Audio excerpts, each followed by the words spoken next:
साड़ा। Good evening बच्चों।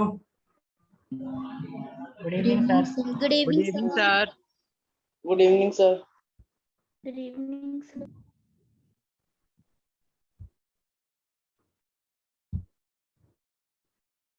So today's our topic is nationalism in India. Last time we studied about the nationalism in Europe. Okay. Today nationalism in India. तो start करते हैं. Formation of National Congress, Indian National Congress. Before this, the last step was 1857 revolution. 1857 की जो क्रांति हुई थी, उसके बाद इंडियंस ने ये सोचना शुरू कर दिया कि why we failed in the first attempt, why we failed in the revolution of 1857. Okay, so the formation of Indian National Congress, so they took some steps and the very first step was Indian National Congress. 1885 में एक British officer थे A.O. Hume. He founded the Indian National Congress. Okay, and the first session was held in Bombay with 72 members, and Vyomesh Chandra Banerjee was the chief of this conference. Between 1885 to 1905, moderates, they were in the main role of the Indian National Congress. Moderates means they believe in the justice and generosity of the Britishers. Okay, and extremists, they do not believe in the justice and generosity of the British people. These were the Bipin Chandra Pal, Bal Gangadhar Tilak, and Lala Lajpat Rai, commonly known as Lal Bal Pal. ठीक है. So the first Muslim leader, जो कांग्रेस के पहले मुस्लिम जो chief बने, president बने, वो थे बदरुद्दीन तैयब जी. और जो फर्स्ट इंग्लिश ब्रिटिश प्रेसिडेंट थे वो थे George you. Annie Besant, she was the first woman president of Indian National Congress, and Sarojini Naidu, she was the first Indian woman president in 1925 in Kanpur. मैंने ये आपको अच्छी तरह से बना के दिया है, आप इसको आराम से बाद में शेयर कर दिया जाएगा, आराम से पढ़ लीजिएगा इसको. In 1905, partition of Bengal, Lord Curzon, he divided the province of Bengal into two parts, west and east. Okay, and the main aim was to divide the whole country into Hindu and Muslim. Against this division of Bengal, Swadeshi and boycott movement started, because Indians, they opposed this type of British government. Swadeshi means use the goods of your own country. Okay, and boycott movements, ये दोनों movements साथ साथ चले थे. Boycott means avoid using foreign goods, विदेशी जो सामान है उसको यूज नहीं करना है, और अपने देश का बना ही हुआ, अपने लोगों द्वारा बना हुआ जो चीज है उसको यूज करना है. ओके, इन 1906, मैं ईयर वाइज चल रहा हूँ, एक एक साल का एक एक इंपॉर्टेंट इवेंट लिया, बड़े ध्यान से पढ़िएगा, इसको सुनिएगा. Formation of Muslim league. Okay, धीरे धीरे ये एक एडवर्टाइज किया जाने लगा कि जो इंडियन नेशनल कांग्रेस है, that is the group of Hindus. तो उसके अगेंस्ट एक मुस्लिम्स का एक ग्रुप बनाया गया, दैट इज मुस्लिम लीग. 1906 में नवाब मोहसिन उल मुल्क और सिलमुल्ला ऑफ ढाका, इन 2-3 लीडर्स ने मिलकर इन्होंने मुस्लिम लीग को सेटअप किया. Then the first time demand for swaraj, Calcutta में जो दादा भाई नौरोजी के अंडर में एक स्लोगन लिया गया इंडियंस ने, स्वराज. स्वराज मीन्स खुद का राज्य, यानी खुद का रूल भारत में. तो उसके बाद जब बंगाल का जो पार्टीशन हुआ, तो एक्सट्रीमिस्ट थे जो, वो ब्रिटिशर्स का काफी जोरदार तरीके से विरोध कर रहे थे. ठीक है ना. और जो मॉडरेट्स थे मैंने आपको पहले भी बताया था, ये देखिएगा मॉडरेट्स और एक्सट्रीमिस्ट्स, ये दो वर्ड ध्यान में रखिएगा। जो मॉडरेट्स थे वो अब भी अंग्रेजों के जस्टिस में विश्वास कर रहे थे, और यहाँ पर जो कांग्रेस है वो दो पार्ट्स में बट गई। सूरत स्प्लिट इन 1907, तो कांग्रेस दो पार्ट्स में बट गई थी, एक्सट्रीमिस्ट्स एंड मॉडरेट्स। 1909 मार्लियामेंटो रिफॉर्म्स को अप्लाई किया गया इसमें, और मार्लियामेंटो रिफॉर्म में सबसे जो मेन बात थी, that was separate electeds for Muslims. Separate elected means Muslim ही इलेक्शन लड़ेंगे और सिर्फ मुस्लिम जो कैंडिडेट वही वोट करेंगे। 1930 में गदर पार्टी को फॉर्म किया गया। गदर पार्टी, ये 1857 रेवोल्यूशन को गदर भी कहते थे, उसी के नाम पर गदर पार्टी इसका नाम रखा गया। होम रूल मूवमेंट 1916 बाल गंगाधर तिलक और एनी बेसेंट ने इसको किया था। होम रूल यानी they want to rule, home rule, that means they wanted to remove Britishers from India. Then Lucknow Pact 1916, Lucknow Pact ये कांग्रेस और मुस्लिम लीग के बीच में एक एग्रीमेंट हुआ था, जिसमें कांग्रेस ने सेपरेट इलेक्टेड को अडॉप्ट कर लिया था, और मुस्लिम लीग और कांग्रेस ने डिसाइड किया था कि वो मिलकर काम करेंगे। और अगस्त डिक्लेरेशन, ब्रिटिश पॉलिसी में भी कुछ चेंज आया, और उन्होंने ये डिसाइड किया ब्रिटिशर्स ने कि वो हर एडमिनिस्ट्रेशन में जो भी ग्रुप्स हैं वहाँ पर इंडियन को ज़्यादा से ज़्यादा रिप्रेजेंटेशन देंगे। उसके बाद गांधी जी भारत आते हैं 1915 में। जब वो 46 ईयर्स के थे तो उन्होंने 3 लोकल मूवमेंट चलाए। लोकल मूवमेंट चंपारण सत्याग्रह, ठीक है, खेड़ा मूवमेंट एंड अहमदाबाद। तो चंपारण में जो फार्मर्स थे उनको इंडिगो प्लांट्स ग्रो करने के लिए फोर्स किया जाता था। खेड़ा जो मूवमेंट था, यहाँ पर जो फार्मर्स का रेंट ज्यादा हाई था, लैंड रेवेन्यू बहुत ज्यादा हाई था। अहमदाबाद में जो मिल वर्कर्स थे उनकी जो हालत काफी खराब थी, उनके वेजेस बहुत कम थे।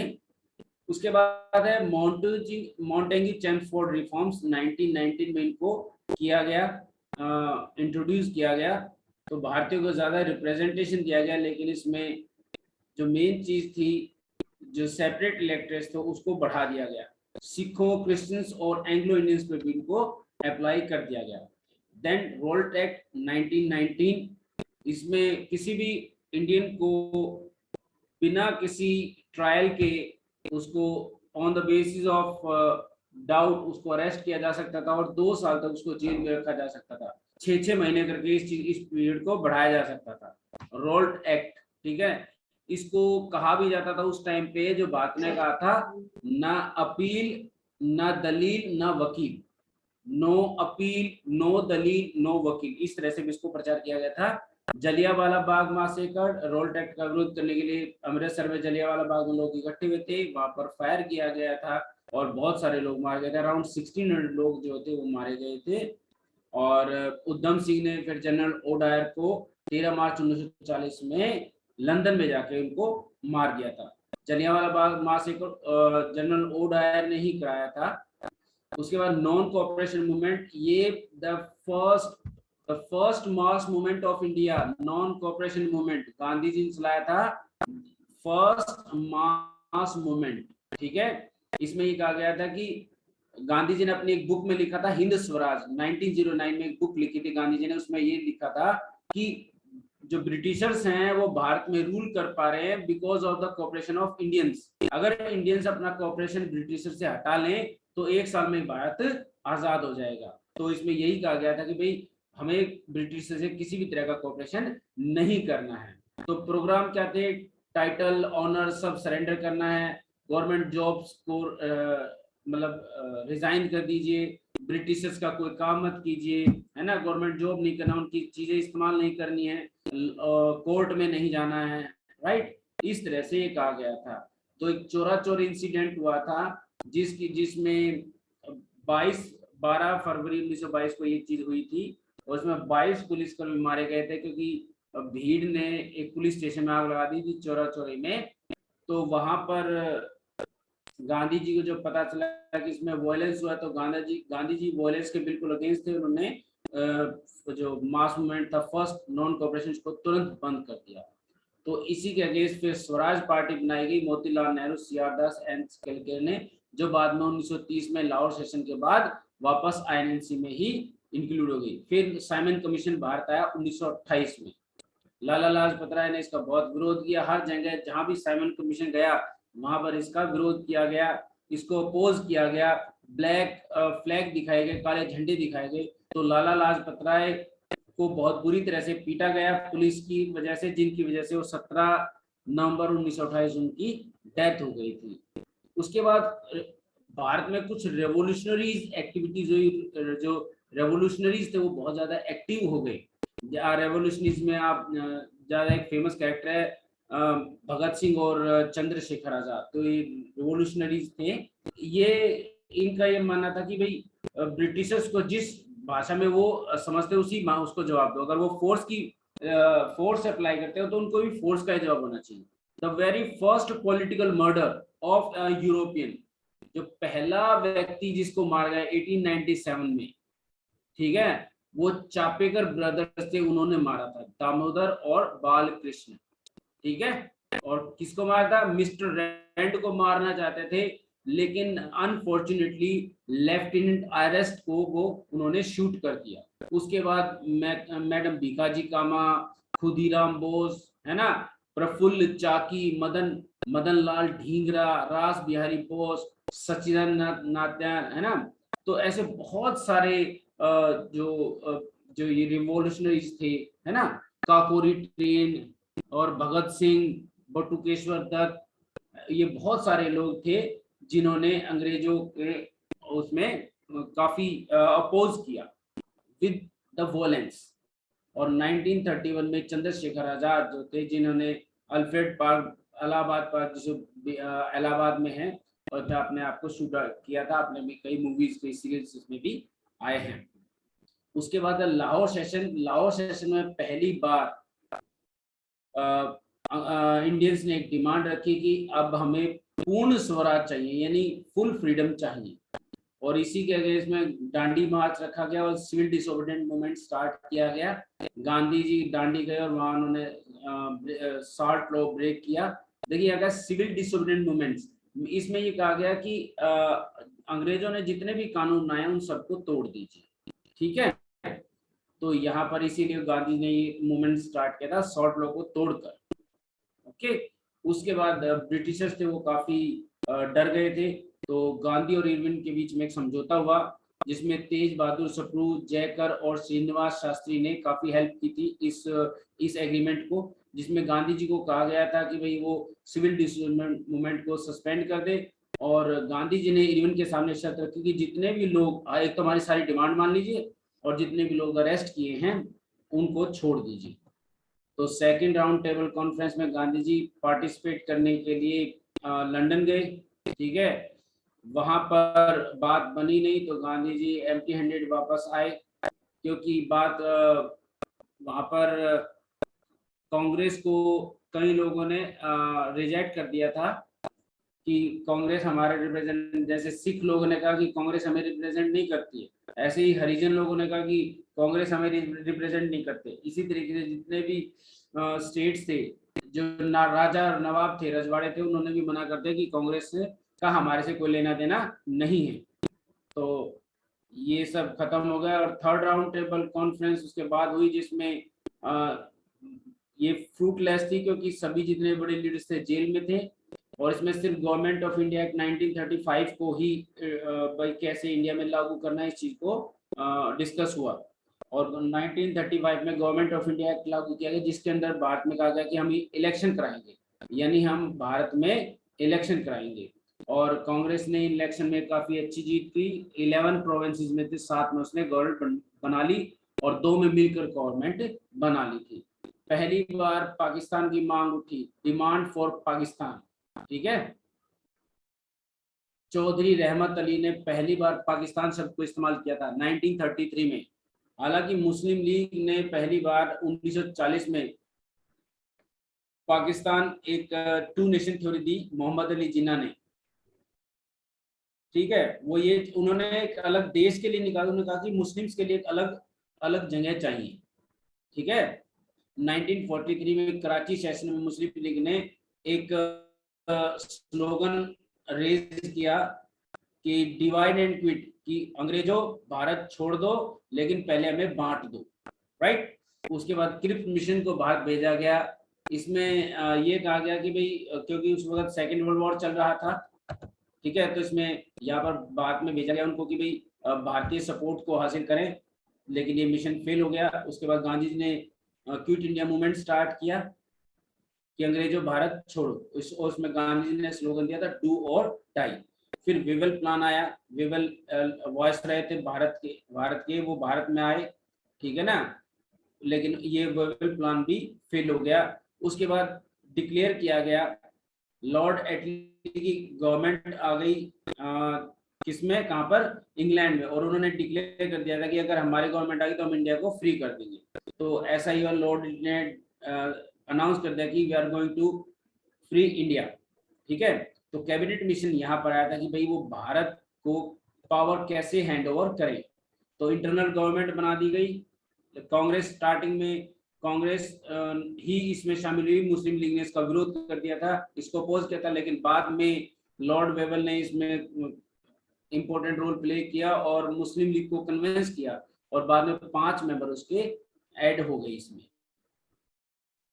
उसके बाद मुस्लिम लीग ने अपने पाकिस्तान की डिमांड को काफी जोर शोर से उठाना शुरू कर दिया, और direct action day Mohammad Ali Jinnah ने डायरेक्ट एक्शन डे 16 अगस्त 1946 को ये सेलिब्रेट किया, जिसमें बहुत कम्युनल राइट्स हुए, बहुत सारे लोग मारे गए कोलकाता में, और इधर यूपी में बहुत सारे हिंदुओं ने मुस्लिमों को मारा, मुसलमानों ने हिंदुओं को मारा, इस तरह से ये होता रहा। उसके बाद लॉर्ड माउंटबेटन आए यहाँ पर, उन्होंने अलग अलग बात करी सभी से मिलकर, और एट लास्ट सभी लोगों को उन्होंने कन्विंस करा लिया और भारत को 15 अगस्त 1947 को उन्होंने डिक्लेयर कर दिया, आजाद कर दिया, ठीक है बच्चों। सो ये मैंने पीपीटी बनाई, इसमें मेन इंपॉर्टेंट इवेंट्स डाले हुए हैं, अगर आप इसको ध्यान से पढ़ेंगे तो सब कुछ मिल जाएगा इसमें।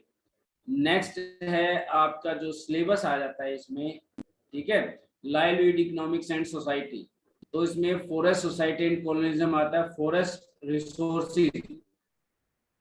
तो you know the uses of forest, forest हमारे लिए किस लिए यूज हैं।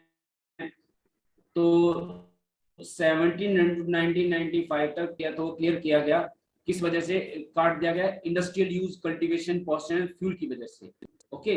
कमर्शियल क्रॉप्स की वजह से, urban population was increasing and industries need raw material, और रेलवे स्लीपर्स को इनिशियली रेलवे स्लीपर्स के लिए भी बहुत सारे जो फॉरेस्ट को क्लियर किया गया, ओके।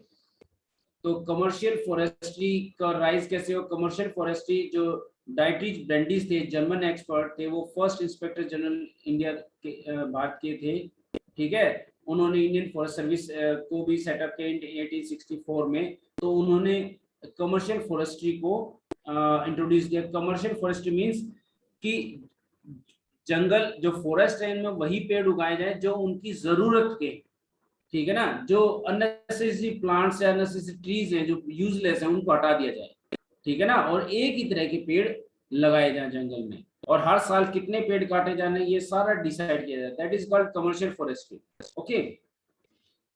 तो imperial forest research institute Dehradun में सेटअप किया गया 1906 में, और the first forest act that was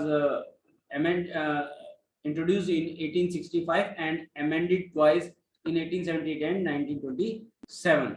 और जो फॉरेस्ट हेडक्वार्टर है दैट वाज इन देहरादून, और 4 रीजनल ऑफिस भी हैं, शिमला, कोलकाता, नागपुर एंड बेंगलुरु, ओके।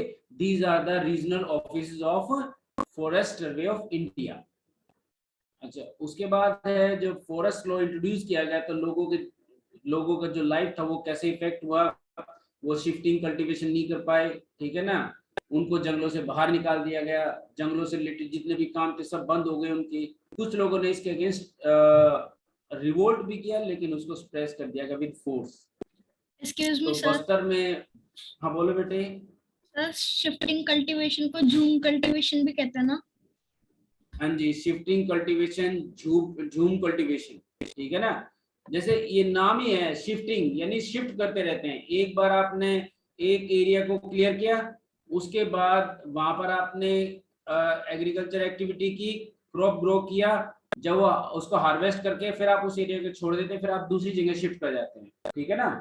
तो इसको स्लैश एंड बर्न भी बोलते हैं, शिफ्टिंग, झूम, स्लैश एंड बर्न, राइट, 3 नाम है ये।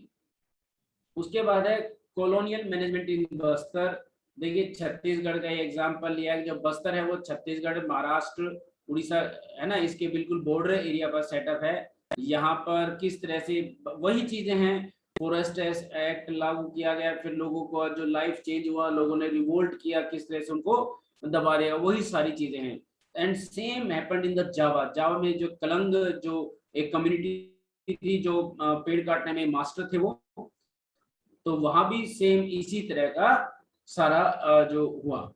नेक्स्ट है पेस्टोलिस्ट इन द मॉडर्न वर्ल्ड। पेस्टोलिस्ट चरवाहे, तो देखिए पेस्टोलिस्ट कौन थे, गुज्जर बकवाल, ये कुछ कम्युनिटीज हैं, ठीक है ना। जैसे जम्मू कश्मीर में गुज्जर और बकवाल, बकरवाल और गड्डी हिमाचल प्रदेश के, है ना। इसी तरह से आपने कॉमन आपने देखे कि बंजारे, या बहुत सारे आपने देखे कि बहुत सारे लोग जो बड़े बहुत सारा जानवरों के साथ घूमते रहते हैं, उनके पास या तो बहुत सारी गाय होती है या भेड़ बकरियां होती है ना, उनके साथ एक जगह से दूसरी जगह पर इस तरह से मूवमेंट करते रहते हैं। और इनकी मूवमेंट क्या है, अभी जैसे अभी अगर यहाँ पर ग्रीनरी है तो वो लोग यहाँ पर आएंगे, लेकिन एक टाइम आएगा जब यहाँ पर जब आपके एरिया में ग्रीनरी नहीं होगी तो वो वहां से शिफ्ट कर जाएंगे। इस तरह से वो मूव करते रहते हैं, जहां जहां भी ग्रीनरी होगी वो उस जगह पर जाते चले जाएंगे, और जहां पर ग्रीन एरिया या घास वगैरह सब खत्म होते चले जाते हैं, उस जगह को छोड़ते हुए चले जाते हैं। तो ब्रिटिशर्स ने इनको कंट्रोल करने के लिए भी कुछ रूल बनाए थे, जैसे वेस्टलैंड रूल। जहां पर ग्रेजिंग लैंड थे, ब्रिटिशर्स उनको वेस्टलैंड मानते थे, तो उन पर भी टैक्स लगाया जाने लगा। लोग जितने भी लोग वहां पर अपने जानवर को ग्रेज कराते थे, ठीक है ना, चराते थे, तो हर जानवर के हिसाब से उस पर टैक्स लगा दिया गया, और लोगों को परमिट सिस्टम इश्यू कर दिया गया कि बिना परमिशन के आप कहीं भी जाएंगे नहीं, और अंदर नहीं जाएंगे, ग्रेजिंग अपने जानवरों को चराएंगे नहीं, ना ही जंगल में जाएंगे। इस तरह से एक परमिट सिस्टम को भी लागू कर दिया गया। एक है criminal tribal act, criminal tribes act 1871। हाँ जी बोलो बेटा, बोलो बेटा। सर मुझे ये कहना था कि जो मींस जो ब्रिटिशर्स ने रिस्ट्रिक्शन लगाया था फॉरेस्ट के ऊपर काटने के लिए, वो सर उन्होंने इसलिए नहीं लगाया था कि पेड़ कम कर सके सर, उनकी कंपटीशन बढ़ रहा था इसलिए किया था। क्या क्या एक बार रिपीट करो बेटा क्वेश्चन। सर जो रिस्ट्रिक्शन लगा था ना, मींस पेड़ नहीं काटना, फॉरेस्ट नहीं हाँ हाँ काटना, हाँ, तो फॉरेस्ट से ब्रिटिश ने इसलिए लगाया ना, रिस्ट्रिक्शन लगाया था क्योंकि जो पुअर लोग थे उनके लिए जो आयरन ओर जो भी होता था, उन्हें सिर्फ फॉरेस्ट के ऊपर डिपेंडेंस था, और छोटे छोटे थे तो, और उन्हें जो ब्रिटिशर्स के जो साथ में आते थे ट्रेड करने के लिए, उनके कंपटीशन होते था, तो कंपटीशन को अपनी हटाने के लिए हमारे से उन्होंने ऐसा किया था कि जितने भी पुअर लोग हैं वो लोग हट जाएंगे तो बस हम ही बचेंगे और हमसे खरीदेंगे, क्योंकि वो लोग सस्ता बेचते थे बिल्कुल और सही, अच्छा बेचते थे। बिल्कुल सही, यही है। अगर इसको आज के उसमें देखें, अगर आज टाइम में देखें, तो आप किसी भी फील्ड में आप अप्लाई कर दीजिए। आप कोल्ड ड्रिंक पीते हो? कोल्ड ड्रिंक पीते हो बहुत बेटा? ज्यादा। सभी आप लोग सभी पीते होते, राइट। जब हम छोटे छोटे थे तो बहुत सारी कंपनियां थी कोल्ड ड्रिंक की, बहुत सारी कंपनियां थी, लेकिन अभी कितनी कंपनियां बताइए? सर लिमिटेड ही रह गई है। अभी लिमिटेड क्या, 2 ही कंपनी बेटा, एक पेप्सी, एक कोका कोला, और थम्स अप बहुत बहुत कम है। ये अमेरिकन कंपनी, इन्होंने क्या किया, छोटी छोटी कंपनी सब बढ़ा लिया। चलिए आप फोन सभी यूज करते हैं, फोन सभी यूज करते हो ना, यस सर। है ना। तो बच्चों जब आप फोन इस्तेमाल करते हैं तो आपको पता होगा पहले कितनी कंपनी थी, बहुत सारी। बहुत सारी कंपनी, और अब कितनी रह गई हैं, एक भारतीय एयरटेल और एक जियो, दो ही कंपनी रह गई हैं बस, बाकी सब खत्म हो गई हैं। जो वोडाफोन आइडिया ये भी खत्म हो रही है बस, ठीक है ना। तो कंपटीशन ही खत्म कर, तो वही काम ब्रिटिशर्स ने किया था। चलिए, क्रिमिनल ट्राइबल एक्ट 1871, कुछ कम्युनिटीज को ब्रिटिशर्स ने बाय नेचर ही क्रिमिनल मान लिया था और उनकी एक्टिविटीज पर ध्यान रखना स्टार्ट कर दिया था, ठीक है ना। उनको विदाउट परमिट कहीं भी आना जाना उनको अलाउ नहीं था, ठीक है ना। कॉमन जो लोकल पुलिस थी उन पर वॉच रखती थी और उन पर अपने जानवर चराने के लिए टैक्स लगता था। ओके, तो इसी तरह से बिल्कुल सेम रूल्स जो इंडिया में वही अफ्रीका में हुए। ओके, नेक्स्ट है पीजेंट्स एंड फार्मर्स। ये ब्रिटिश में है, ब्रिटेन में है। Enclosure movement and its causes. Enclosure movements means to cover the land, जमीन को घेर लेना, ज्यादा से ज्यादा अपना बनाना जमीन को, है ना, फॉरेस्ट वगैरह को, ग्रेजिंग लैंड्स को, जो कॉमन लैंड को कवर कर लेना, that is called enclosure movement. जो ब्रिटेन में जो वूल की प्राइस थी वो काफी बढ़ गई थी, तो जो लोकल जो जमींदार थे, जो लैंडलॉर्ड्स थे, उन्होंने जमीन को घेर लिया था, ज्यादा से ज्यादा भेड़ पालने लग गए थे और उसके लिए उनको ज्यादा से ज्यादा जमीन चाहिए थी। और जो इंग्लैंड की पॉपुलेशन बढ़ रही थी इसलिए फूड डिमांड भी ज्यादा बढ़ रही थी, ठीक है। और जो एनक्लोजर मूवमेंट में पुअर की कंडीशन वही वाली बात है, जब गरीब आदमी को जमीन रहेगी नहीं तो वो कहाँ तो लकड़ी काटेगा, कहाँ अपने जानवर को चराएगा, है ना। तो उनकी हालत खराब हो गई, वो शहरों में जाकर काम करने लग गए। ओके, अब जब गांव में लोग नहीं रहे तो लेबर की प्रॉब्लम आ गई, तो लोगों ने थ्रेशिंग मशीन ले आए, है ना। थ्रेशिंग मशीन एक मशीन 10-10, 20-20, 50-50 लोगों का काम करती थी। इससे लोग और गुस्सा हो गए और उन्होंने थ्रेशिंग मशीन पर अटैक करना शुरू कर दिया। और जो लोग थ्रेशिंग मशीन का यूज करते थे उन लैंडलॉर्ड्स को वो कैप्टन स्विंग के नाम से थ्रेटिंग लेटर भी भेजते थे उनके पास। ओके, ये यूएसए की बात है। यूएसए में जैसे जैसे लोग आ रहे थे, देखिए अभी आप जो यूएसए देख रहे हैं ना, जो अभी यूएसए वाले लोग देख रहे हैं जो रेड व्हाइट हैं, ये यूएसए वाले ओरिजिनल हैबिटेंट नहीं है, ये यूरोपियन पीपल है जो आज से 200-300 साल पहले वो अमेरिका चले गए थे। अमेरिका के जो ओरिजिनल हैबिटेंट है वो बिल्कुल रेड कलर के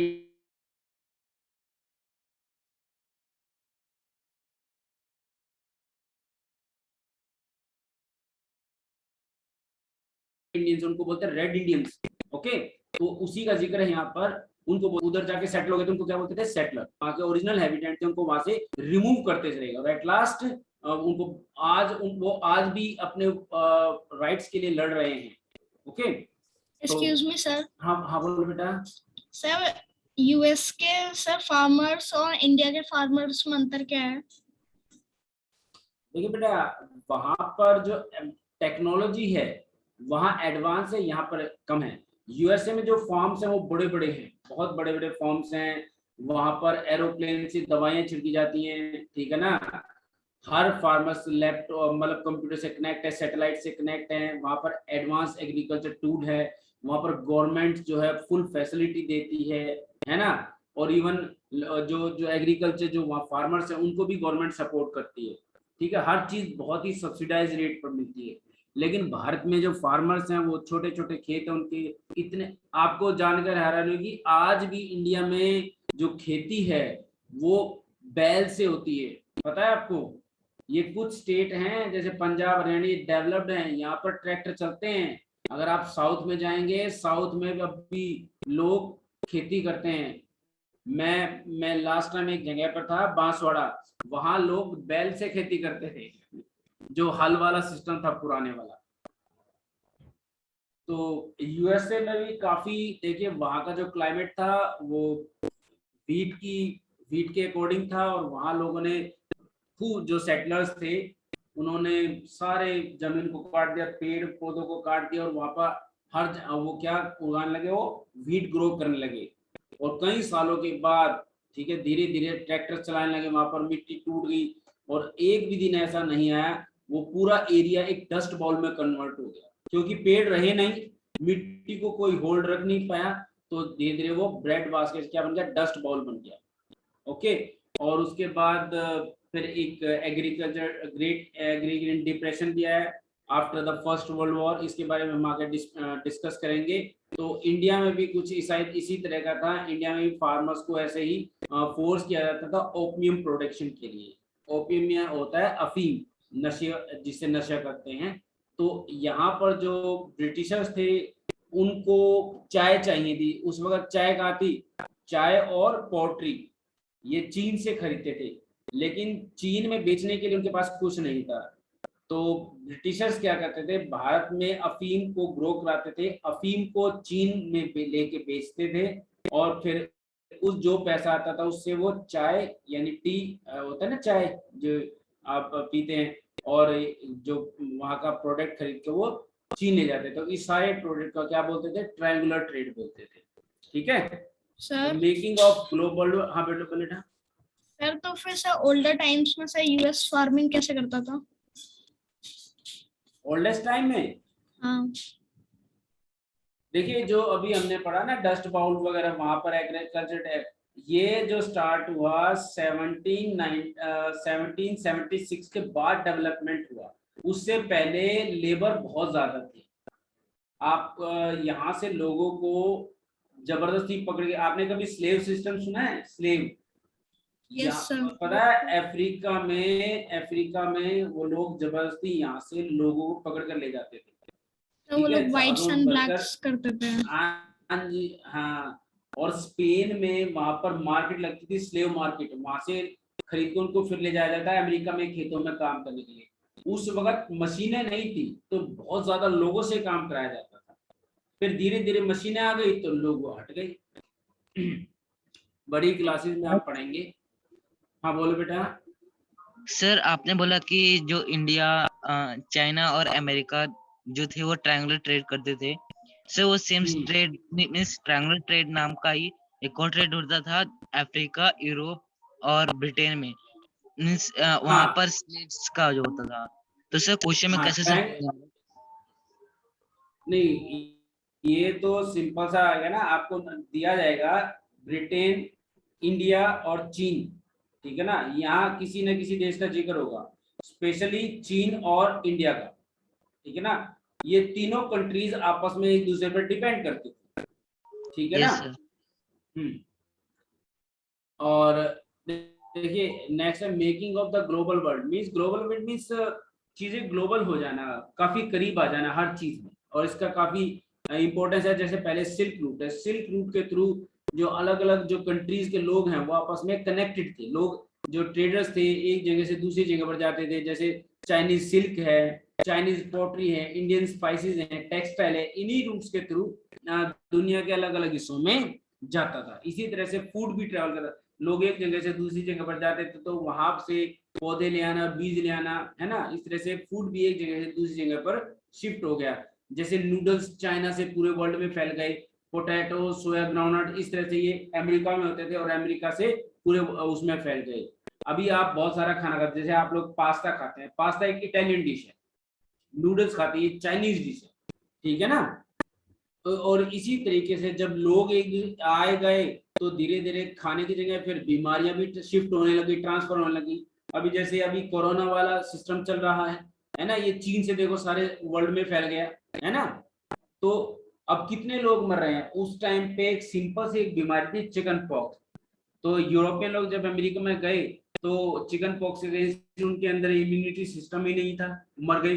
जैसे आज यहाँ पर अभी आपने देखा कुछ महीने पहले जो कोरोना से जितने लोग मर रहे थे ना, उसी तरीके से अमेरिका में भी इसी स्मॉल पॉक्स से लोग मर रहे थे।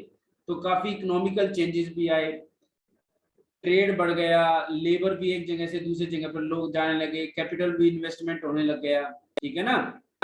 तो एक टर्म आती है कॉर्न लॉ। देखिए कॉर्न लॉ था कि बाहर से आने वाले अनाज को रोकना ताकि अंदर हाई प्राइस पर बिके। ठीक है, ये ब्रिटेन में हुआ था, ये कॉर्न लॉ इंट्रोड्यूस किया गया था। ठीक है, और उसके बाद वहां के जो लोकल आदमियों ने गवर्नमेंट पर काफी फोर्स डाला कि कॉर्न लॉ को हटाया जाए, और उसके बाद हटाया गया तो बाहर से आने वाला अनाज सस्ता हो गया और जो ब्रिटेन में जो पैदा होता था वो महंगा था। और टेक्नोलॉजी ने भी काफी इंपॉर्टेंट रोल प्ले किया ग्लोबलाइजेशन में, जैसे railway, steamship, telegraph, refrigerator ship वगैरह है ना, तो इन्होंने भी काफी इंपॉर्टेंट रोल प्ले किया। इससे क्या हुआ कि जो चीजें थी जल्दी खराब होने वाले पेरिशेबल फूड जो थे जल्दी एक जगह से दूसरी जगह पर जाने लगे। जैसे माँ से खराब हो जाता है, रेफ्रिजरेटेड शिप में रख दिया, उसके बाद उसको कहीं भी ले जाओ। इसी तरह से एक बीमारी आई थी रेंडर पेस्ट, इसको कैटल प्लेग भी बोलते हैं। ठीक है ना, और इसमें 90% जो कैटल्स थे अफ्रीका में मर गए थे, वो सारे लोगों को फोर्सफुली खेतों में काम कराया जाने लगा, माइंस में ले जाया गया है ना, तो अफ्रीका में इतना बुरा हाल हो गया था। तो बहुत सारा लेबर था, इंडिया से भी माइग्रेट हुआ था। और आज भी आप जानते होंगे इंडियन क्रिकेट आप देखते होंगे, उधर के बहुत सारे प्लेयर्स दूसरे वर्ल्ड की तरफ से खेलते हैं, है ना। आप जैसे नाम देखेंगे, अरे यार ये तो इंडिया नाम है, ये इंग्लैंड में क्या कर रहा है, इसका नाम आज से बहुत साल पहले वो इंडिया से माइग्रेट हो गए थे। ठीक है, द फर्स्ट वर्ल्ड वॉर जब वो 1914 में हुआ था, तो फर्स्ट वर्ल्ड वॉर में बहुत ज्यादा हानि थी, वर्किंग पॉपुलेशन थी वो खत्म हो गई थी। फर्स्ट वर्ल्ड वॉर में आप देखेंगे जितने भी जो यंग जो ब्लड था वो सब वॉर में चला गया, जो मरा था वो यंग ब्लड ही था, तो वर्किंग पॉपुलेशन का एंड हो गया था, बहुत सारी इंडस्ट्रीज क्लोज हो गई थी, लोग अनएम्प्लॉय हो गए थे। ओके, और यही सिचुएशन सेकेंड वर्ल्ड वॉर में भी हुई थी। तो सेकेंड वर्ल्ड वॉर में फर्स्ट वर्ल्ड वॉर के बाद वाली सिचुएशन ना आए, यानी ग्रेट डिप्रेशन ना आए, उसके लिए एक इंस्टीट्यूट सेटअप किया गया, that was Bretton Woods institutions, Indian monetary fund और world bank, international bank of reconstruction and development, इस चीज को सेटअप किया गया ताकि जो ग्रेट डिप्रेशन है जो फर्स्ट वर्ल्ड वॉर के बाद आई थी उसको रोका जा सके। और इन्होंने जो बैंक वगैरह बंद हो गए थे, तो आईएमएफ और वर्ल्ड बैंक ने उनको बंद नहीं होने दिया, जो फ्लो था पैसे का, जो फ्लो था उसको कंटिन्यू रखा, कैपिटल फ्लो को कंटिन्यू रखा, कहीं भी ब्लॉकेज नहीं होने दिया, इंडस्ट्रीज को हेल्प किया, लोगों की जो परचेजिंग पावर थी उसको बनाए रखा। The age of industrialisation. हाँ बोलो बेटा। सर जो वर्ल्ड वॉर 2 हुई थी सर यूएस और जापान के बीच सर, तो उसका रीजन क्या था सर? देखिए जो सेकेंड वर्ल्ड वॉर था, रीजन ग्रुपिंग था बच्चे, ग्रुपिंग, जर्मनी, जापान और इटली ये एक ग्रुप में थे। ठीक है, और इन्होंने आपस में एक ट्रीटी साइन कर ली थी कि अगर एक के ऊपर भी अटैक हुआ ना तो दूसरा उसके साथ आ जाएगा। ठीक है, इसी तरीके से फ्रांस, ब्रिटेन, रशिया ने आपस में ट्रीटी करा। हाँ बोले बच्चे। सर लेकिन वर्ल्ड वॉर 2 में तो सर ग्रुपिंग वर्ल्ड वॉर 2 में नहीं हुआ था, वर्ल्ड वॉर 1 में हुआ था। अरे हाँ, बेटा, सर, वर्ल्ड वॉर 1 में हुआ एक बार sir let me finish, let me finish, मैं बताता हूँ अभी। सेकेंड वर्ल्ड वॉर कब स्टार्ट हुआ था? 1939, राइट? Yes sir. सितंबर 2 सितंबर जर्मनी की जो फौजें हैं वो पोलैंड में एंट्री कर गई। ठीक है, ब्रिटेन ने कह दिया था कि तुम्हें पोलैंड में नहीं आना, लेकिन जर्मनी ने पोलैंड पर अटैक कर दिया, तो ब्रिटेन ने पोलैंड के जर्मनी के अगेंस्ट वॉर डिक्लेयर कर दिया। ओके, जर्मनी ने ब्रिटेन पर अटैक कर दिया। इधर से फ्रांस जर्मनी का दोस्त था, उसने किस पर अटैक कर दिया? जर्मनी पर। रशिया ने भी जर्मनी पर अटैक कर दिया। जर्मनी की सपोर्ट के लिए इटली आ गया, रोमानिया आ गया, उधर से जापान स्टार्ट हो गया। ठीक है ना, और इन्हीं की कॉलोनी में भी इस तरह से लड़ाई होने लगी, सब एक दूसरे के सपोर्ट में आ गए। जैसे यूएसए था 1941 में आया सपोर्ट में, क्यों? क्योंकि जापान ने यूएसए पर अटैक किया था, पर्ल हार्बर पर अटैक किया था, तो वो सपोर्टिज्म ही था। सर कुछ कहाँ पे अटैक लोग किया? अपना बदला लेने, पर्ल हार्बर, जापान ने पर्ल हार्बर एक समुद्र में एक नेवी बेस था अमेरिका का, एक मूवी भी बनी है बेटा इस पे, पर्ल हार्बर एक मूवी भी बनी हुई है सर, जहाँ पे बड़ी बड़ी शिप्स और बोट्स हाँ रखी जी, हाँ हुई जी। थी। हाँ वो आज भी समुद्र में डूबी है, ऐसे कैसे उनका ऊपर पार्ट दिख रहा है बिल्कुल। यस एक सर। मूवी भी बनी है, अगर आप चाहें तो मूवी को भी देख सकते हैं, पर्ल हार्बर, काफी अच्छी मूवी है। ठीक है भाई, तो ग्रुपिंग तो होता ही है बेटा, ऐसे क्यों, ऐसे नहीं आएंगे बिना ग्रुप के, नहीं तो दो देश आपस में लड़के चुपचाप बैठ जाएंगे। ठीक है ना, पहले में भी ग्रुपिंग थी, पहले में ग्रुपिंग अलग थी। पहले में कौन था, जर्मनी, ऑस्ट्रिया हंगरी और कौन था, टर्की। लेकिन दूसरे में ये दो देश रिप्लेस हो गए। पहले जापान और इटली, फ्रांस और ब्रिटेन के साथ होकर लड़े थे फर्स्ट वर्ल्ड वॉर में, लेकिन उनके साथ बराबरी नहीं हुई, इसलिए वो चले गए, उन्होंने ग्रुप छोड़ दिया, जर्मनी के साथ ज्वाइन कर लिया। चलिए आगे जीता चलते हैं। कौन था? तो इंडस्ट्रियलाइजेशन में जर्मनी पता हार नहीं, गया। जर्मनी हार गया था बेटे। जापान पर 2 बॉम्ब अटैक हुए थे, एटम बॉम्ब 1945 में, 6 अगस्त और 9 अगस्त को नागासाकी और हिरोशिमा पर। चलिए इंडस्ट्रियलाइजेशन का चलते हैं। The age of industrialisation, proto industrialisation. Proto industrialisation का मतलब है कि प्रोडक्शन तो हो रहा है but not with the machines but with the hands, labour को ज्यादा बढ़ाकर ज्यादा प्रोडक्शन किया जाता है, उसको बोलते हैं प्रोटो इंडस्ट्रियलाइजेशन। बट मशीन की वजह से इंडस्ट्रियलाइजेशन नहीं होता। ओके, और ये जो इंडस्ट्रियलाइजेशन चेंज हुआ सबसे पहले किस में आया, cotton industries and metal industries में आया। तो स्पिनिंग जेनी बनाएगी, एक मशीन बनाएगी, जेम्स हारग्रीव्स ने बनाई थी 1764 में। ये एक ही मशीन 20 आदमियों का काम कर सकती थी, और इससे वुमेन जो था उनको, वो अनएम्प्लॉयड हो गई थी, इसलिए वुमेन्स ने स्पिनिंग जेनी पर अटैक करना शुरू कर दिया था यूरोप के अंदर। ओके, तो इसी तरह का हाल कुछ सूरत में भी था। इसमें देखते हैं भारत में जो सूरत था बहुत ही इंपॉर्टेंट पोर्ट थी, लेकिन जैसे ब्रिटिशर्स आए तो धीरे धीरे सूरत डिक्लाइन हो गया। क्यों? क्योंकि ब्रिटिशर्स ने ट्रेड मोनोपोली फॉलो करी, पूरा ट्रेड ब्रिटिशर्स के हाथ में था। उन्होंने एक नया पोर्ट सेटअप कर दिया, बॉम्बे पोर्ट, और सारी चीजें आना जाना कहां से स्टार्ट होगी, बॉम्बे से। इसे सूरत डिक्लाइन हो गया। धीरे धीरे ब्रिटिश ने यहाँ पर कुछ लोग अपॉइंट कर दिए कि भाई वो वीवर्स को सुपरवाइज करेंगे, जो सप्लाई है उस सप्लाई कलेक्ट करेंगे, है ना, माल की क्वालिटी को चेक करेंगे। ऐसे लोगों को क्या बोलते थे, गोमस्तास बोलते थे। ठीक है ना, धीरे धीरे उन्होंने, ब्रिटिशर्स ने इंडियन ट्रेड पर कंट्रोल करना शुरू कर दिया, है ना। और मैनचेस्टर कम्स टू इंडिया, मतलब है मैनचेस्टर में जो सामान बनता था वो इंडिया में बिकता था। पहले इंडियंस इंडिया से रेडीमेड सामान जाता था इंग्लैंड में, लेकिन अब क्या जाने लगा, इंडिया से रॉ मटेरियल जाने लगा, और वहां ब्रिटेन में बनता और वापस इंडिया में आके बिकता था। ठीक है ना। तो कुछ भारतीय जो ट्रेडर्स थे, मर्चेंट्स थे, जो बड़े बड़े सेठ थे, वे भी थे जिन्होंने भारत में नई नई चीजें, इंडस्ट्रीज लगाई, जैसे द्वारकानाथ टैगोर, दीनदयाल पेजी, है ना, जमशेदजी नसीरुद्दीन टाटा, है ना। ये आप टाटा भी जानते हो ना, टाटा कंपनी कितनी अच्छी है ना।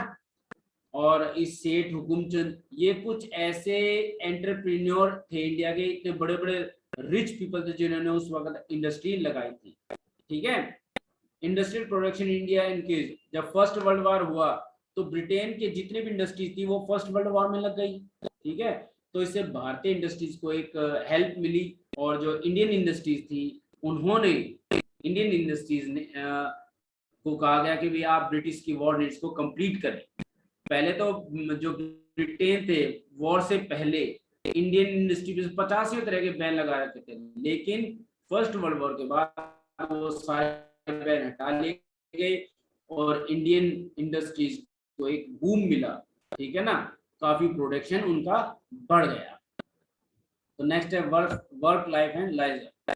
तो इंग्लैंड में जैसे जैसे पॉपुलेशन बढ़ रही थी बिकॉज ऑफ द इंडस्ट्रीज, क्योंकि लंदन के अंदर इंडस्ट्रीज आ रही थी तो लोग बाहर से भी आ रहे थे। ठीक है ना, तो जो वर्कर थी, वुमेन थी, वो अधिकतर जो इंडस्ट्रीज में वही काम करती थी क्योंकि उनके पास वो पैसे कम लेती थी।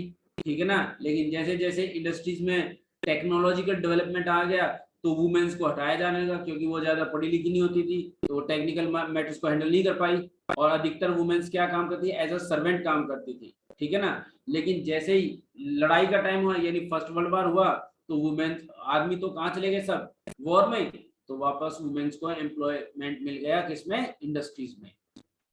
जैसे जैसे लंदन में बहुत सारे लोग आ गए तो सबसे जो प्रॉब्लम होती है वो है हाउसिंग फैसिलिटी, कि लोग रहें कहाँ पर, ठीक है। तो लोग सिंगल सिंगल रूम वाले घरों में रहते थे, अनहाइजीनिक कंडीशन थी, बड़ा खराब हालात थी। तो ऐसे में उनकी जो कंडीशन थी उनके बारे में कई न्यूज़पेपर वगैरह में भी छपा।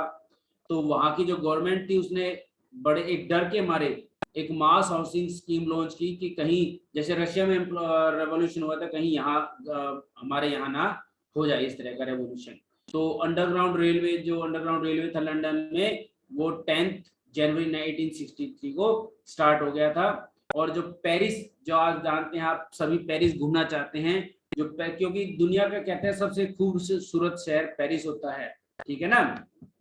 तो पेरिस को किसने डिजाइन किया था? बैरन हॉसमैन ने, और लगातार 17 साल लग गए थे उसको इसको डिजाइन करने में पेरिस को।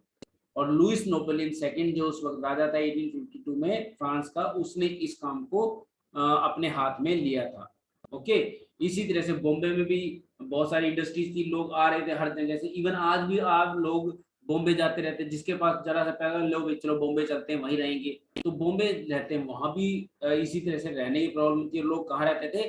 चौल में। आपने मूवीज वगैरह में भी देखा होगा, एक एक सिंगल रूम वाले जो घर होते हैं उनको चौल बोलते हैं, सामने बरामदा वगैरह होता है।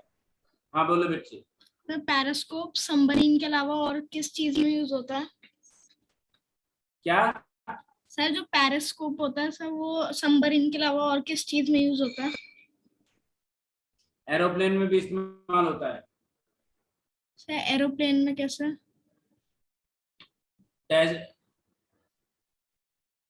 डेजर्ट में भी। अभी एक बार ये खत्म कर लेते हैं, उसके बाद आप डिस्कस करना मेरे साथ, ठीक है। The story of cricket. देखिए, जो क्रिकेट का ओरिजिन इंग्लैंड में हुआ था, ठीक है। और जो क्रिकेट के रूल्स थे सबसे पहले 1744 में लिखे गए थे। और वर्ल्ड का जो पहला क्रिकेट क्लब था दैट वाज हैमिल्टन इन 1760 और मेलबोर्न क्रिकेट क्लब को 1787 में सेटअप किया गया था। तो क्रिकेट तो जो था पहले दो प्लेयर्स के बीच में खिलाया जाता था। दो तरह के लोग होते थे, एक एमेच्योर्स एक प्रोफेशनल्स।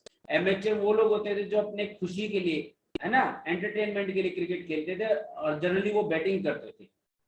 और प्रोफेशनल्स वो लोग थे जो इसी गेम के थ्रू अपनी लाइवलीहुड को अर्न करते थे, यानी अपना घर चलाने के लिए इस गेम को वो खेलते थे। तो पहला इंडियन जो क्लब था वो था कलकत्ता क्रिकेट क्लब 1792 में। और जो पहली कम्युनिटी थी वो पारसी कम्युनिटी थी जिन्होंने इस गेम को खेलना शुरू किया। और रणजी ट्रॉफी आप जिसे जानते हैं उसको पहले बोलते थे नेशनल क्रिकेट चैंपियनशिप, जो पेंटागुलर यानी 5 कम्युनिटीज के बीच में खेला जाता था भारत की। गांधी जी ने भी इसको क्रिटिसाइज किया था कि नहीं ऐसा नहीं होना चाहिए। आफ्टर इंडिपेंडेंस ये जो नेशनल क्रिकेट चैंपियनशिप को चेंज कर दिया गया, रणजी ट्रॉफी बोला जाने लगा था, ठीक है। और आज मॉडर्न ट्रांसफर गेम में देखिए जो टेस्ट मैच हैं, वनडे मैच हैं, और अब 2020 आ गया है ना। तो पहला टेस्ट मैच इंडिया ने 1932 में खेला था और पहला वनडे और पहला टेस्ट मैच दुनिया का वो इंग्लैंड और ऑस्ट्रेलिया में के बीच में खेला गया। पहला वनडे खेला गया इंग्लैंड और ऑस्ट्रेलिया 1971 में, ठीक है। और उसके बाद इस गेम में देखिएगा जो ट्रेड है, आप कह सकते हैं कि पैसा, कैरी पैकर ने इसकी शुरुआत की थी 51 प्लेयर के साथ। और आज देखिए इस गेम में कितना था। जितने भी क्रिकेटर हैं आप देखते होंगे, जितने भी क्रिकेटर हैं वो सारे के सारे क्रिकेटर कितने एडवर्टाइजमेंट से कितना पैसा कमाते हैं। धोनी को देख लीजिए, विराट कोहली को देख लीजिएगा, जो वो जितने भी क्रिकेटर्स हैं कितना सारा पैसा है उनके पास, ठीक है ना। और आप इसको टीवी पे भी देखते हैं, है ना, इवन आज मोबाइल पे भी देखते हैं आप लोग, राइट। तो पैसा बहुत है इसमें। उसके बाद है जो प्रिंट टेक्नोलॉजी है। तो प्रिंट टेक्नोलॉजी आपकी चीन, जापान और कोरिया में प्रिंटिंग टेक्नोलॉजी चीन में स्टार्ट हुई। जापान में इसको कौन लेकर आया? बुद्धिस्ट मोनेस्ट्री जो थे, बुद्धिस्ट मिशनरीज थे, वो चीन से इसको जापान में लेकर आए। और जो पहली बुक थी जापानी बुक वो थी डायमंड सूत्र। और जो पिक्चर्स थी वो कपड़े पर, प्लेइंग कार्ड्स पर या पेपर मनी पर छापी जाती थी। यूरोप में एक ट्रेवलर थे मार्को पोलो, इटली के थे मार्को पोलो, ठीक है। वो would block printing technology Europe में लेके आए थे। गुटेनबर्ग ने एक प्रिंटिंग मशीन को इन्वेंट किया था 1448 में। और जो पहली बुक थी वो बाइबल थी जिसको गुटेनबर्ग ने प्रिंट किया। इसकी 180 कॉपीज को प्रिंट किया। उसमें 3 साल लग गए थे उनको 180 कॉपीज को प्रिंट करने में। ठीक है, उसके बाद है इम्पैक्ट क्या पड़ा इसका, एक रीडिंग क्लास इमर्जी, लोगों में अवेयरनेस आ गई। ठीक है ना, अलग अलग सब्जेक्ट्स लोगों को अवेलेबल होने लग गई। इंडिया और प्रिंटिंग, भारत में जो प्रिंटिंग प्रेस थी वो पोर्तुगीज ले गए थे गोवा में सबसे पहले, और जो पहली बुक जो प्रिंट की गई वो तमिल बुक थी 1579 में, और दूसरी बुक थी मलयालम बुक, वो 1713 में इसको प्रिंट किया गया। कुछ इंडियंस भी थे जिन्होंने, जैसे गंगाधर भट्टाचार्य जिन्होंने बंगाल गजट को पब्लिश किया था। राजा राम मोहन राय ने एक बुक पब्लिश की थी संबंध कौमुदी। राजा राम मोहन राय जो इंडियन ऑर्थोडॉक्स थे उनके अगेंस्ट थे, तो जो हिंदू ऑर्थोडॉक्स थे उन्होंने राजा राम मोहन राय के जो ओपिनियंस थी उनके अगेंस्ट में एक न्यूज़पेपर पब्लिश किया, समाचार चंद्रिका। तो दोनों एक दूसरे के अगेंस्ट थे। जो पर्शियन कम्युनिटीज थी, जैसे जो टाटा है ना, रतन टाटा, ये पर्शियन कम्युनिटी हैं, तो पर्शियन न्यूज़पेपर जो थे इन दो थे, जामे जहानामा और दूसरा था शामसुल अखबार। ठीक है, और जो रामचरितमानस जो तुलसीदास जी ने लिखी थी उसका प्रिंटेड एडिशन कोलकाता में 1810 में छापा गया। और जो आज आप देख रहे हैं ना इतने कैलेंडर, घर घर में भगवानों की तस्वीर जो कैलेंडर में, ये जो राजा रवि वर्मा की देन है। राजा रवि वर्मा थे, केरला के थे, और इन्होंने भारत में पहली प्रिंटिंग प्रेस लगाई थी, और इन्होंने भगवान को घर घर पहुंचा दिया था, ऐसा कहते हैं। नोवेल सोसाइटी, नोवेल इंग्लैंड और फ्रांस में बहुत ही ज्यादा फेमस थी। और जो नोवेल में है, जो कॉमन लोगों के जो आम जीवन है वो दिखाया जाता है, जैसे आजकल मूवीज में, तो जैसे चार्ल्स डिकेंस थे, ठीक है, उन्होंने भी काफी कुछ लिखा। उन्होंने इंडस्ट्रियलाइजेशन के जो बैड इफेक्ट हैं, टेरिबल इफेक्ट्स हैं, उसके बारे में लिखा। पुअर वर्कर्स हैं उनकी लाइफ के बारे में लिखा। इसी तरीके से थॉमस हार्डी ने भी लिखा। और जो नॉवेल्स हैं ये कॉमन लैंग्वेज में लिखी जाती थी। कॉमन जो लोग जिस लैंग्वेज को बोलते थे, जो समझते थे, उसी लैंग्वेज में इनका यूज किया जाता था। और जो यंग लोग होते हैं उनके लिए भी एक अलग से चीज, मतलब अलग से नॉवल आई। जैसे जो नई यंग लोग होते हैं वो पावर को, असर्टिव, इंडिपेंडेंट और डेयरिंग, इस तरह के टॉपिक्स को पसंद करते हैं। जैसे फ्रेजर आइलैंड है, आर.एल. स्टीवेंसन ने 1883 में एक बुक लिखी थी, और एक जंगल बुक, इस पे तो मूवी भी बन गई है। जब हम छोटे थे हमने एक कार्टून मूवी देखते थे मोगली, और आपने भी देखी कि जंगल बुक अभी नहीं आई है, तो रूडयार्ड किपलिंग ने 1894 में लिखी थी। ठीक है ना। तो भारत में जो सबसे पहले नॉवल लिखी थी वो बंगाली और मराठी में काफी फेमस हुई, क्योंकि ये ब्रिटिश के अंडर में थे, महाराष्ट्र भी और बंगाल भी। ठीक है, तो जो नॉवल लिखी गई वो मराठी और बंगाली में लिखी गई। ठीक है भाई। उसके बाद जो पहली जो हिंदी नॉवल थी वो थी परीक्षा गुरु, श्रीनिवास दास ने लिखी थी, और चंद्रकांता, इस पर एक सीरियल भी बन गया है, तो एक बहुत ही फेमस नॉवल थी चंद्रकांता। और मुंशी प्रेमचंद ने तो नॉवल सिस्टम को टॉप पर पहुंचा दिया। इनके कंट्रीब्यूशन को तो आप तुलना ही नहीं कर सकते। इवन मैं बता दूं बच्चों कि जितनी भी फेमस मूवीज हैं आज आप देखते हैं, ये कोई न किसी नॉवल पर बेस्ड होती है। ठीक है ना, कोई ना कोई। इवन आपको मैं और कुछ जैसे कई जगह था ना कि these films are based on a true event, है ना, तो उन इवेंट्स पर भी कोई ना कोई नॉवल लिखी जाती है। तो बच्चों ये जो आपका हिस्ट्री वाला पोर्शन था एंड हो गया है। ठीक है, अब किसी बच्चे को अब पूछिए क्या पूछना चाहते हो।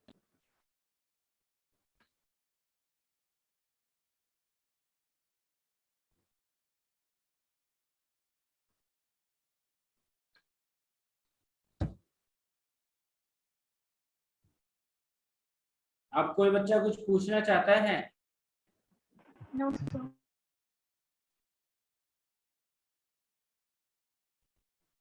जो भी टॉपिक हमने बोले हैं अभी, जो मैंने यहाँ पर आपको बताए हैं, अगर उनमें से किसी भी बच्चे को कोई भी डाउट हो तो पूछ सकता है।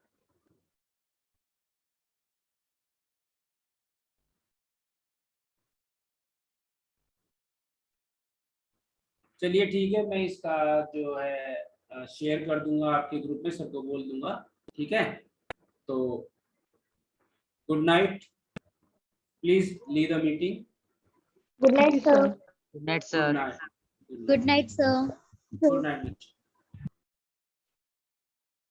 Good night, sir.